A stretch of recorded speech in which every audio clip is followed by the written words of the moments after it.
The All Black podcast is powered by our official cloud software partner, SAP, helping our teams in black become the best run teams in sport. To listen to this episode and all the All Black podcasts, subscribe on Apple, Spotify, and anywhere you get your podcasts.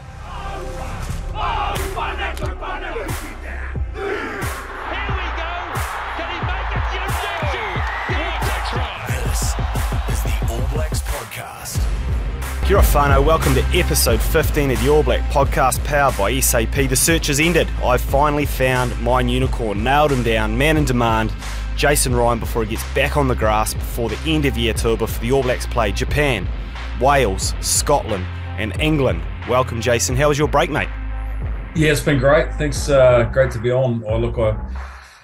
The last week or so since our Nelson camp's actually been really good for myself. It's obviously been pretty hectic jumping on the old Ferris wheel there, and things went pretty quick. So it's actually been nice just to spend a few days at home, catch up with some family and friends, and about to get back into it. So yeah, looking forward to it. Really am. Yeah, and I think that's important on two counts, isn't it? One, it's an absolute whirlwind, it's a high-pressure environment, and you've actually got to prioritise having a break. But also, I was hoping, and want to ask you, have you had an opportunity to sit back and reflect on the last few months? Because I'm pretty sure at the start of the year when you were writing down what's going to happen over the next 12 months, perhaps what's happened in the last 12 weeks, wasn't necessarily, in your plans. So you've been able to sit back and reflect and hopefully with a little bit of pride, Jace. Yeah, I probably did, for the first time, probably about 3 days ago, to be honest. We had some family around home, and I managed to bring the Bledisloe Cup round, so we enjoyed that. And that was pretty cool because you're right, it's been, since pre-season November last year, Super, right through to the Super final. 3 days after that, went to Fiji, where the Pacific Nations Cup. I was over there for 5 weeks. Yep. And then stayed on for another week to do some coaching with the academy, and then got the call and went to Wellington for 2 days for a camp, and then went to South Africa. So it's been all go, mate, to be fair. But it was nice to just sit there and share a couple of memories and a couple of real special moments with the family, and they were proud. But you just keep moving now. It never finishes. Well, and also too, like I can imagine, like coaching in any high performance environment has a lot of pressure. It's all go, but I suspect the All Blacks is another step up. I'd imagine that you're always on, the brain's always turning, trying to think of any little micro detail that can help the team. And at some stage, you've just got to pull back and take a break from that, don't you? Because I can imagine it can be physically and mentally draining if you don't prioritise taking a bit of time out from here and there. Yeah, you do have to get your balance right, but in saying that, the All Black jersey, it demands a lot and it pulls a lot out of you, and I wouldn't want that any different. To be fair, now, and it never finishes. You're always thinking ahead. You're trying to evolve in your coaching. You're trying to evolve and get better for the boys. You're trying to present different ways that can help them grow as players. And when you're in campaign, it's a lot different to a Super Rugby season where you've got a home base as such. So you're driving into work and you're driving home, like a lot of the super teams are, whereas the All Blacks, you're constantly on the move. You're different hotel every week. You're catching up with players one-on-ones in your rooms. You're having coaching meetings in your rooms, and it's late nights, having your one-on-ones, giving everyone the time that they deserve. So that side of it, when you're in, it's relentless, but it's so good as well. Mate, 100%. Let's get into a bit of a warm-up before we get into the guts of the life and times of Jason Ryan. Who was your favourite All Black growing up and why, mate? Zinzan Brook. Oh, how good. Oh, how good was he? That drop goal from halfway in South Africa. But I just loved the way he played. He anticipated the game so well. Yeah, Tough. He was a genius, wasn't he? And I think he was... every aspiring forward wanted to have the skills that Zinni had, didn't they? Because it wasn't just the skills, but he was a bit of an enforcer as well. Yeah. Mate, the secret to growing a good spud and why? Oh, well, you're probably asking the wrong person. And the second wrong person to ask would be DC. And Corey Flynn definitely wouldn't be able to answer that question very well. But I think it's time and water. Time and water. Time and water. And look, let's be honest, it's been a busy year. Is there a spud on the go, or has that had to be pushed to the side for a little bit? Yeah, I had to sort of pull out of that crew, which is didn't go down well either. But I think there could be a little bit of a reunion coming up, which would be quite nice. Yeah, I like it. I like it. Watch this space. Do you have a nickname? Oh, Mutt. Probably. Yeah, probably on-field name. Yeah. Who Back in gave the you day. that? Who gave you that, and why has it been hanging around for a long time? Or is this an All Blacks nickname? Oh no, good mate of mine, Sean Cuddance, who we Oh, played a lot of rugby together. Cuddy. And yeah, fair to say I had the odd yellow card. All for repeat infringements, not dirty play or anything, Jace, I assume? No, not really. Well, Vinnie Munro actually he marched me 30 meters once. I saw him up at the referee's capping up in Eden Park the other week, and I said, mate, remember that time you marched me 30? And he said, mate, I would have marched you another 10, but we were on the try line. So. Oh, do as I say, not as I do, boys. Hang on. There it is. Yeah. When Jace is cruising into Crusaders HQ, or whether he's on the fly with the All Blacks at the moment, what's on the Spotify playlist? Oh, honestly, I like, it depends on what sort of mood I'm in, really. I love a bit of everything. I haven't got one bit of music that I love. I love a bit of Netsky.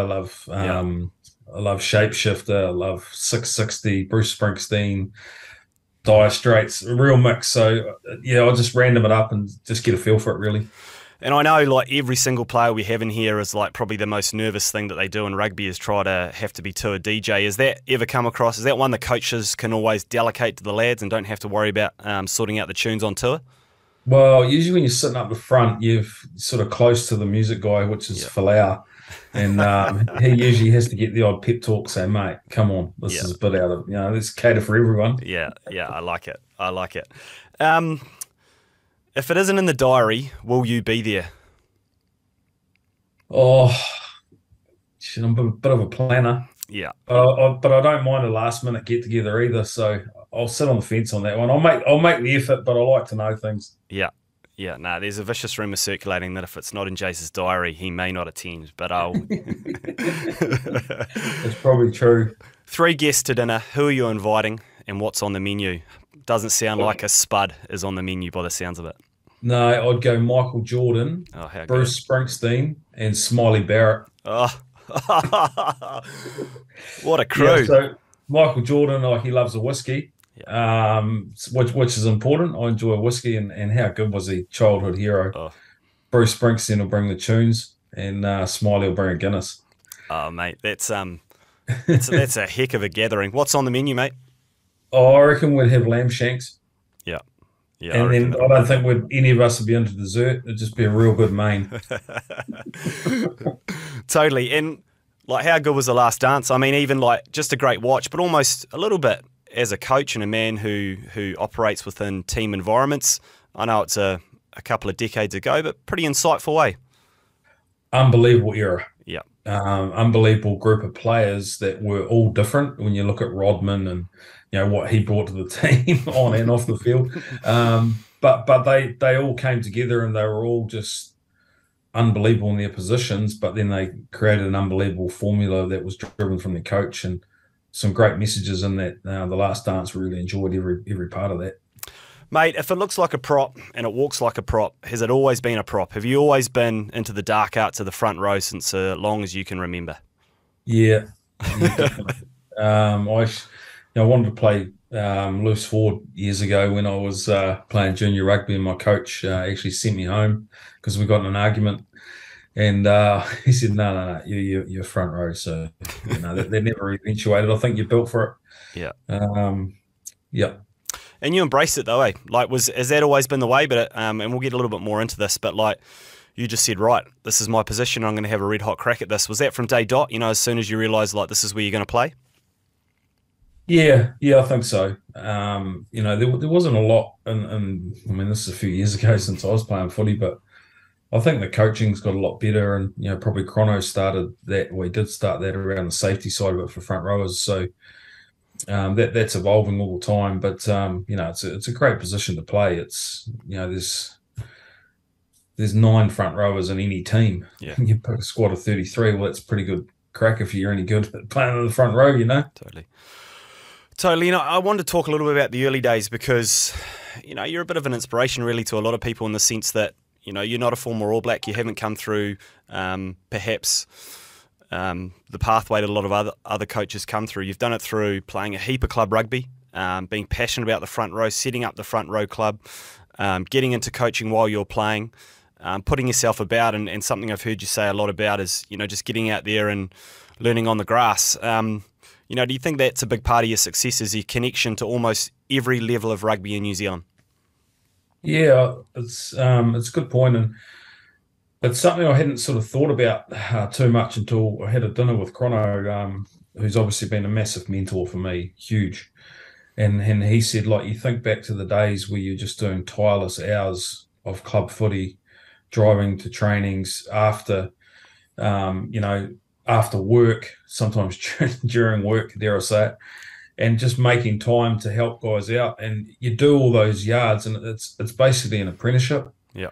Like there's a lot of club tireless hours that I did that really enjoyed, made a few mistakes along the way, but got to realise that coaching isn't just about detail, it's about getting to know people and being really accurate in your messaging, and they don't really care what you know until they know how much you care. Yeah, I love that. So I think that's something I've stood by, and even coaching the Black Ferns, I learned a lot coaching the Black Ferns for a year at the World Cup in France. Although we lost, it really helped the detail of my coaching. It helped my manner, working with the ladies, and I learned a lot, and that it was all different steps that I took before getting into the professional side, I guess. And I'll say at an international level, you're a pretty new coach, but I think, again, whether it's deliberate or whether it wasn't, you talk about Crusaders, you have a base, you drive there every week. All Blacks, it's completely different, but you got a bit of that in Fiji. You get that a bit differently when you're working and coaching. You've pretty much subjected yourself to any type of sort of situation where you've got to, when you get on the grass, be clear and deliver a message no matter what has happened in the lead up to getting there. It's a hell of an apprenticeship. Yeah, it is, and players don't want a big story or all this information when they're in a test match. They just want to be really clear on what they're doing, and I think that's one thing I noticed coming into the All Blacks was there's probably just too much information. It was like, it's got rid of a lot of stuff, and just focused on a couple of key things which everyone knew where there needed to be some work put in, which we did, but that's what players are after. They thrive for detail, but that's actually not a lot of information. Well, here's a couple of things for this week. I just want you to nail a couple of these and let's work at it. It's as simple as that. It really is. Otherwise, it gets too complex. The game's complex enough. There's a lot of moving parts in the game of footy. But if they just work on a couple of skill sets that they know that they're good at and keep working on them and then grow a couple of things that they want to get better at, well, it's all they're after. Mate, 100%. And you did, I think you did 180 games for Sydenham, played with some great lads. You spoke about Sean Cuddance, Corey Flynn, Tony Copolani, all great footy players in themselves. And then went over and played for Buller and the West Coast, which that's controversial in itself. Was that, what dragged you from two of the great rivals from one side to the other? Surely that upset the local community. Yeah, it definitely did.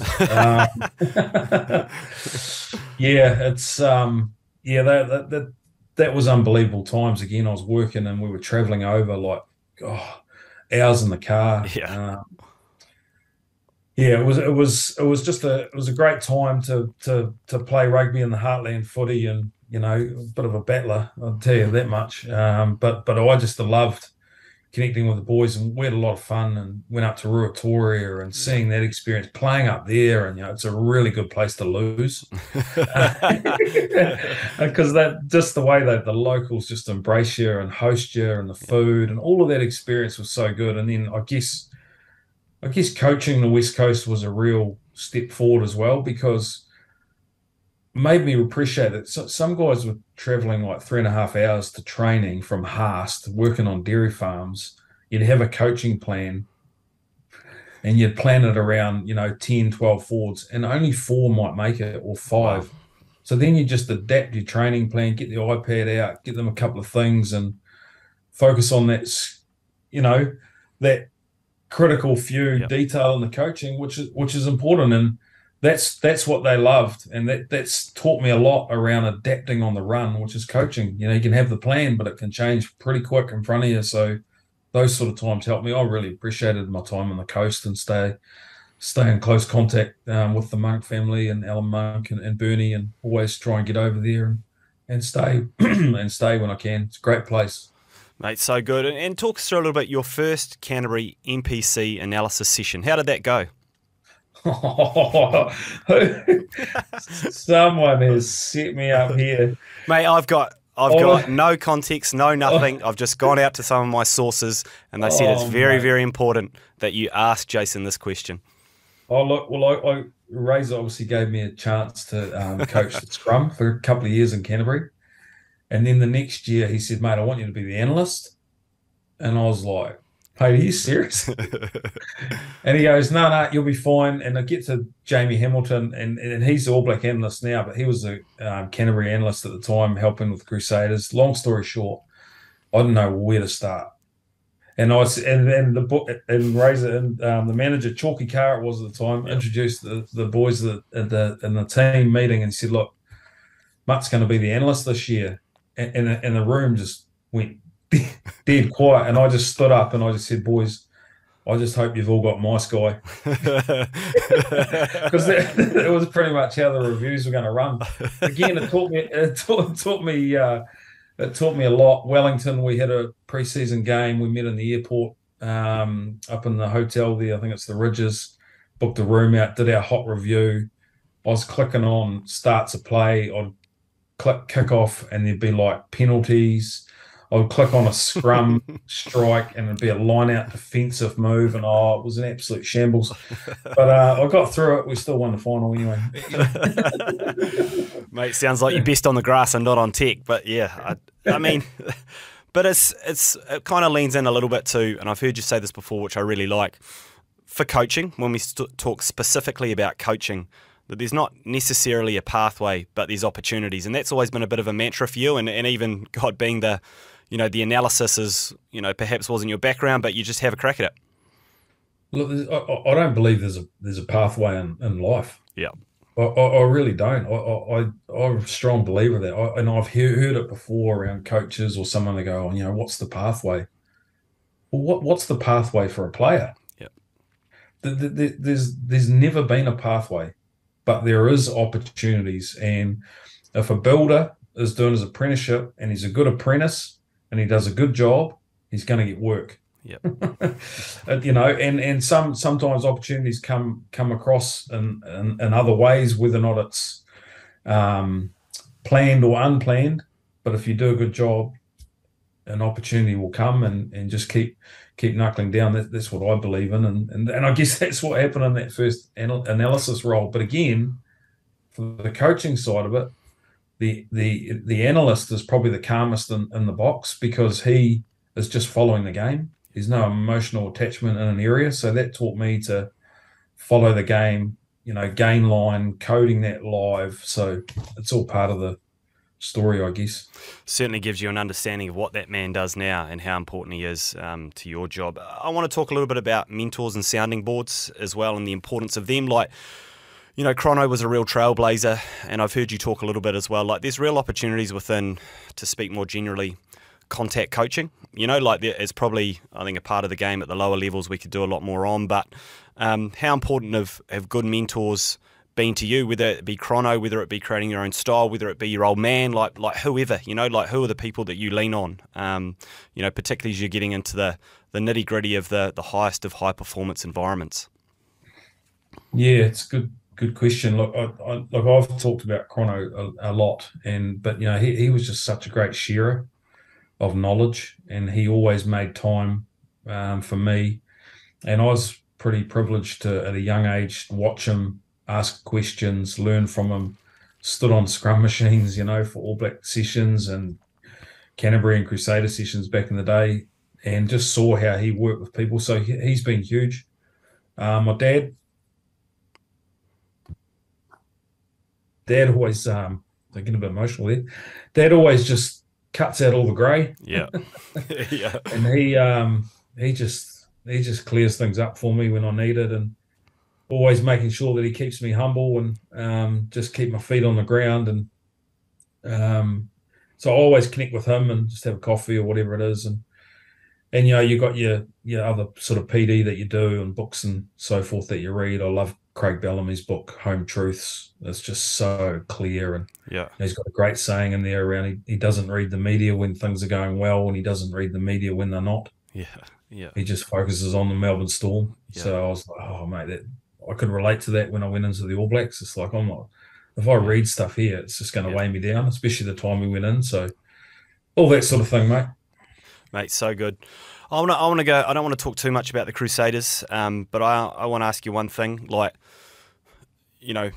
awesome that you got the All Blacks job, and it came up, in a hurry. Let's be honest, and perhaps you didn't get to say goodbye or finish your tenure there, as you may have wanted. Is that perhaps in your future, or have you been able to do something around that since? Because it's professional rugby and the world moves on, and we get new coaches in, and you're off with the All Blacks, which is a big focus. Like, how have we left that, and perhaps how do we want to? Yeah, look. Well, how do we leave it? I mean, I want to leave, or always want to leave the Crusaders in a better place than when I came in. Look, it's an amazing rugby franchise. And there is unbelievable people that make that happen. And there's a lot of things you've got to get right to win championships. And that's in a lot of areas in the top office. You look at Colin, who leads the place from the front, our academy, like 60, 70 plus All Blacks. So there's a formula there that's pretty special that has been successful. And a lot of that is down to the people. And look, I'm going to miss that side of it. And you're right, it did happen really quickly. And, didn't get to probably say goodbye to the whole place at once. But before we went to Africa, I just spent like half a day there and just went around and connected with people in Sederay. And there's a bit of a Christmas function coming up at the end of the year, obviously. So hopefully get to that and, say some goodbyes. But, look, it was an interesting time, obviously, when I got the job and how that all sort of happened. But, they were all really supportive and wished me well. And that's all I wanted. Awesome. Let's talk about the All Blacks. You came into the All Black environment, a team under pressure. Like, we can't shy away from that. Like, it was probably the most under pressure it's been in as long as I've been supporting the side. How was that challenge? What was your first jobs to do, and how did you go about it? Because I know there's something else I've heard you say which I really like, is you can't be a fan. You got to get in there and get the job done. What did that look like for you in the first weeks, and what is a complete baptism of fire? Yeah, so I was really so honest with the boys. The first meeting with the 4-pack in Wellington it was, and I just said to the boys, I said, look, whether or not you've played 100 tests or you haven't played, if you haven't worn the jersey yet, I'm just going to be so honest with you boys. I'm going to give you everything I've got, and I expect that to go both ways. I don't know everything. I'm going to make a few mistakes, but I'm a quick learner. And I just want you boys to care, and I'll show you some skill set. I'll do everything I can to set you boys up to succeed, because I know that All Black jersey, demands a lot. And I was really honest around that. And then, we obviously did a couple of things at training and introduced a couple of things really quick. Didn't have a lot of conversations to say, look, what do you think about this? I was just like, boys, I've seen some games. This is what needs to shift, and this is how we're going to do it, and why. And then when. That was the big part of it. And we went out in Wellington. We had a bit of a decent forward session. A lot of the boys said it felt a little bit like a test match, and a few of them got to know each other a bit better than they did previously. And then we just chipped away, and then obviously we went over to South Africa straight into the fire, mate. Yeah, straight into the cauldron. Like, it's one place to play, and obviously we lost that first test match, and then it was all go. Then like it was there's only one way we're can get out of this as such. And again, training was minimal on the information. reminded them of, how they became All Blacks. And, the coaching staff was really aligned. Obviously, that was a real niggly time. And, I've got to say, Fozzie was unbelievable that week heading to Ellis Park. I remember driving on the bus to Ellis Park, and I could just feel it. You could just feel it on the bus. It was immense, the pressure. But then it was like, where else would you want to be? Yeah. Pressure's a privilege, and that's something DC told me years ago, and I've kept it, like the more pressure you've got in your life, the more successful you usually are. The most successful people in the world have got pressure in their life. So if anyone, if it was a job that anyone could do, well, it wouldn't be as rewarding. So, but you could feel it, and it was an unbelievable time to be a part of that Ellis Park test. My God.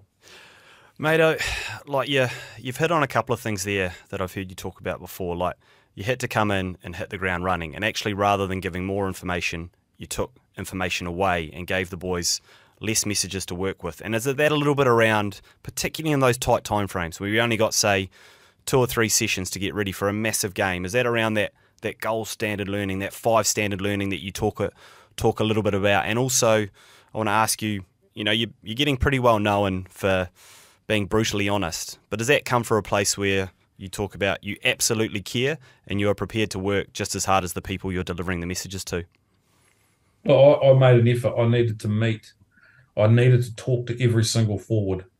Yep. So that was on my list, first and foremost, and understand them and just listen to them, and say how I could make them better and get to know them. And I made an effort of not sitting on, the next to the guys that I knew, because that's the comfort place to go, because I needed to be uncomfortable as well if I wanted the boys to be.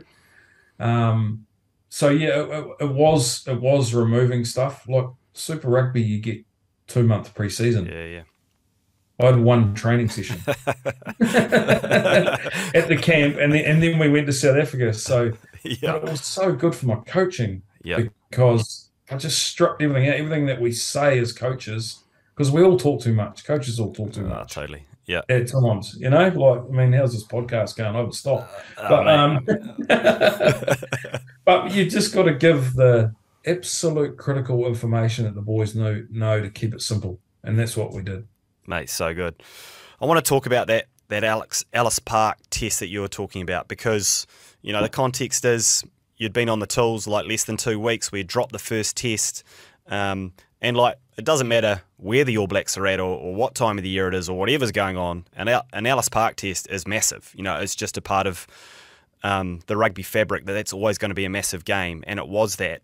But because of the circumstances at the time with the coaching setup and all the different things that were going on with the All Blacks, it made it even more so a massive occasion. And I was up with the boys at 3 a.m, ready to go.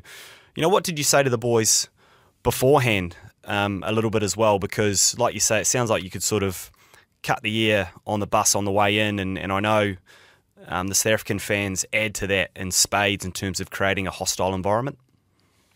So the bus was probably, I reckon, just on 10 minutes late, getting in, through, I don't know if you've been to Joburg and getting into Ellis Park. Oh my God, it's feral. But it's so good. When I say that, it's like, it's passionate. It's probably the better word to use. And the box and the jerseys, and, they're banging on the bus, and, Bocky, and they're chanting, and they're, a couple of beers deep, I'll tell you that much. And then again, it comes back to, well, I've done my coaching for the week. Yep. It's actually it's their day. It's their day now. It's not mine. But I do remember saying to the boys, we in the dead ball line, just as the forwards came in together, and I said, boys, where else would you rather be right now? And it was absolutely chocker. And I said, just promise each other you'll just care about the jersey today. Just go out there and care. And they did. And I couldn't have been prouder as a coach of the 4-pack that day, but it was a whole team performance, really. Everyone that was on that bus right through had delivered that. It was so good. And let's talk a little bit in the sheds. Like, what was the feelings and emotions like in the shed? You were 2 weeks in the job and almost you hadn't climbed Everest, because that's not what high performance coaching is all about. But I tell you what, at 5 a.m, mate, like I love my footy. I love the All Blacks. But a lot of the time, you know, like a lot of Kiwis, I'll sit on my couch or I'll be in the stands and I'll do a little bit of clapping and make a little bit of noise and not get too carried away, because that's our nature sometimes. At 5 a.m, you know, for that test match, I was out of the couch, I was fist pumping, I was waking the wife up, the boys were going nuts who are 10 years old, you know, so that's me at home. You know, what was it like for Jace Ryan in the sheds? 2 test matches into his coaching career? Yeah, oh, look, I was just really happy and satisfied for the boys, just seeing the emotion, you know, like just raw emotion. The moments in a shed after a real big victory are special because it's just the team. And, you know, like, you know, I remember we filled up the old Freedom Cup and Bodie came up to me and goes, mate, you better have a good slurp out of this. And I was like, oh, how good's this, you know? It was just it was job done. Yeah. And I really enjoyed that moment. And you have to enjoy that moment before all the, you know, the expectations and the media comes. And that's all part of it. Look, I get that. Yeah. But just when the door's shut and the boys get around the circle and say a couple of words, whatever it is, whoever feels like they need to, and the back seat might say a couple of things and then finish up with, you know, the captain and Sammy said a few words. That's when you're just sitting there and you're thinking, this is a pretty special place to be. Mate, so good. I want to talk a little bit about, you know, the guys you're in charge of, and you know, we get a few of them in the studio here, and lucky enough to meet a few of the boys, and you know, like physically, they're so mature. They're big units, you know, they've been training for a long time, some of them since they're 13, 14, 15 years old. But particularly in your area of expertise, in the front row, you've got some really young men. You know, we've got guys who are in their early 20s, and all of a sudden they're in environments where they're under massive pressure. You know, there's media scrutiny. They're going into cauldrons like Ellis Park. You know, what's your role to play there in helping those guys along on the journey? Because we expect so much of them, you know, like I do as a fan, and yet, you know, they're 22, 23-year-old lads, and by crikey, thank God there was no Facebook around my old young fella, because I made some bad decisions when I was 21, 22 years old, Jason. I'd suggest you did as well, brother. Yeah, well, we all make mistakes. I think there's probably 2 answers to that question. I think, you know, you only ever fear something you don't know. So your preparation during the week, and especially as a young fella, like you talk about those boys in their early 20s and even later 20s, their preparation is key in getting their week right to set them up so they can just run out and play footy. And a lot of All Blacks have made the All Blacks because they're talented, not necessarily because they've had great coaching or mentors around them or people that have really dug a bit deeper on and understood who they are as people and what makes them great rugby players. So you've got to try and formulate all of that together in what I call the care package, so that they can be really confident in their roles when they just run out and play and not even think as such, because it happens so quick. So a young guy like, you know, Fletcher Newell, he's in a different stage of, you know, his career starting compared to a Tyrell Lomax, who's really just starting to come on his own a little bit later. Yeah. And then you've got the likes of your Offers and your Nepols who have been experienced, who have been at World Cups. So they've all got information. So making sure we're all sharing that together and having those combos. Like, I'm big on fixing things on the grass, as opposed to going and watching it on video and then reviewing it the next day. If you can get your iPad and fix it on the grass, that's helping your preparation and that's growing these guys. They love devices, so let's use them at training. Yeah, totally. Mate, you've done a rugby championship campaign. You've got 6 tests under the belt. Is there any major differences that stick out from being involved in the Crusaders compared to an international campaign? Is it just what you said, like no home base as such, and that's the major takeaway, or is there a couple of things that really stuck with you? Oh, look, I think, it's probably not one thing. It's a lot of things. It's around probably the expectation of the black jersey is immense, as I've said a couple of times, and that's tremendous. I wouldn't want that any other way. But in Test rugby, you're not trying to build competition points. Well, even though the Rugby Championship you are to a certain extent, He's got to win test matches. And, the rugby championship, you get a crack at the same team twice. And we sort of showed in that tournament, I guess, that the second test time we played a team, we probably performed a bit better. Yep. When you look at how that ran out. And whereas now the great challenge about this Northern Tour that we head in is we got one shot at each team, just the once. So that'll help our preparation as we head into that. I'm not sure if I answered that question or not. No, I think so, mate. And I want to talk a little bit about the tour coming up. Firstly, the selections you're involved in picking both sides, the All Blacks and the All Blacks 15. Some real consistency in selections for the All Blacks, firstly. Was that a pretty straightforward process? Was there a temptation to play around with that a little bit? There's a little bit of chat about guys returning from overseas. There's a little bit of chat about guys who haven't had a huge amount of international rugby, maybe putting them back to the All Blacks 15 to get more game time. Or actually, you're right, we're going in the right direction here, and let's just keep building on what we've achieved over the last couple of months. Yeah, it's a mixture of both. I think to answer that, look, we were rewarded guys that really fronted in the last part of the rugby championship, that really stepped into some really good form. So, and we believe we've got a good core there. And I guess one of the great things about the All Black 15 is we wanted to have, okay, let's have a look that if we get a ding in this position, this player can come straight into the All Blacks because he's over there. Yeah. And then we go, okay, well, this position might be a little bit younger, but we see them as the future. So look, I'm not going to mention any names on that and who they were, but I think you can probably get a feel for it of those two teams, who they are. So that's where we sort of work that out. And it's awesome that the All Blacks 15 are there, they're playing, and also the fixture list is not bad from an All Black coaching perspective, particularly Island A, who had a couple of great ding-dongs with New Zealand Māori here, and I suspect Island A up there will be a really, really tough challenge where you can learn a lot about the players who are involved in that match. Yeah, definitely. Like the UK, I love the UK. I love the rugby and how they play over there, like for a forwards coach. It's just so good, Sometimes it doesn't get past 9, does it? It's so good.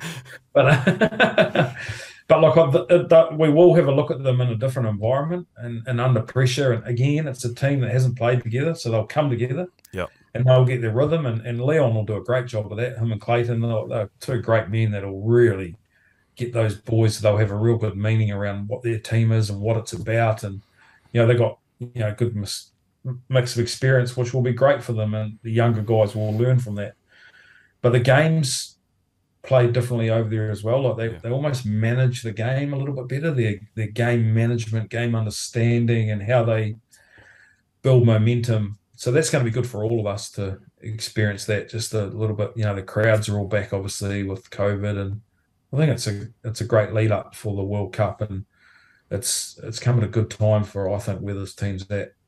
Mate, I want to ask you about that with this Northern Hemisphere tour. Like you say, we've just played Rugby Championship. We get to play everyone twice. It's a little bit of a different dynamic, and it's Southern Hemisphere teams. We're going up north, and they're on a great run at the moment. Their teams are really strong. It's a great test for us, but also it's 4 one-off games, which, while it's not quite a World Cup, it's probably not a bad opportunity to put a few things in place or get some good routines in place for a World Cup, because Japan, Scotland, Wales, England on their own, at their home grounds, and the place they're in at the moment are 4 fantastic one-off challenges, a little bit like you get at a World Cup tournament, which is going to be played in that part of the world under those type of conditions. Yeah, you're right. Look, there's been a little bit of chat around England, but I'll be getting the boys' feet right on the ground really early about Japan. Yeah. Because they've beaten South Africa and Ireland. Yeah, 100%. And sometimes I don't think we have that context here, Yeah, I think, exactly. And unbelievably well coached, with Jamie, Tony Brown, and obviously John Mitchell's coming. So that'll be the start. There'll be some little wee goals that will set out for the team and the pack as such as well. But Japan, game 1, that is the focus. It has to be. Yeah. And it will be. And, it'll be sold out over there.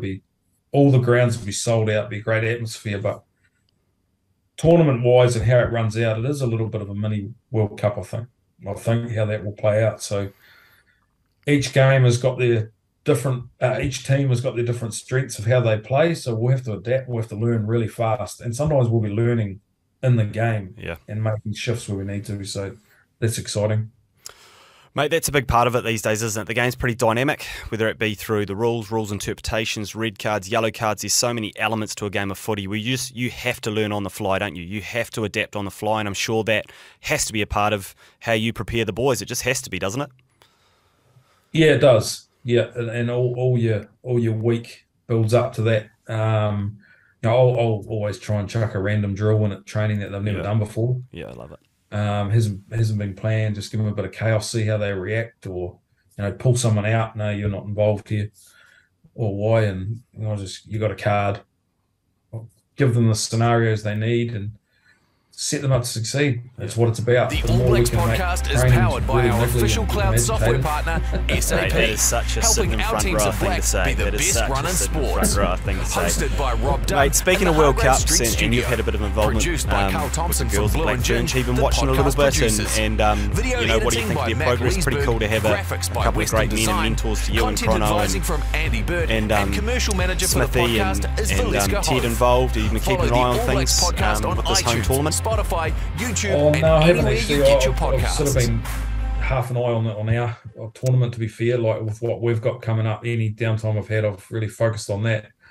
I saw a few highlights of the first game, but I've had some good combos with Whitney Hansen. Ah, brilliant. I've got a lot of respect for Whitney. She's a phenomenal coach, real chip off the old block, that one. But so I've had a few conversations with her, which is good, and obviously Chrono's been in touch a little bit around a little bit of stuff, so that's about it. I haven't actually seen the games as such. Our partners at SAP pride themselves on powering the best run teams. Jason, your time in rugby, does any success factors stand out for the teams and environments that you've been involved in? Oh, culture. Yeah. If you've got a team that cares about who they are, cares about each other and their standards, and has a lot of fun along the way, they'll be successful. I love that. A quick shout out to the Rugby Bricks podcast. I just want to. You did a great interview with Peter Breen, and it's an awesome podcast for any aspiring coaches to listen to. It was a great resource for me preparing for this. So I just wanted to give Peter a shout out. I want to thank you, Jace, and say good luck for the end of the year tour. I say it to everyone, but you generally are a bloody busy man. So I hope all the best for you. Thanks to Carl Thompson, producer in the box, and look forward to the next episode of the All Black podcast. Cheers, team. The All Blacks podcast is powered by our official cloud software partner, SAP, helping our teams in black be the best run in sports. Hosted by Rob Dunne in the Hargrave Street studio. Produced by Carl Thompson from Blue and Ginge, the podcast producers. Video editing by Mac Leesburg, graphics by Western Design, content advising from Andy Burt, and commercial manager for the podcast is Valeska Hoth. Follow the All Blacks podcast on iTunes, Spotify, YouTube, and anywhere you get your podcasts.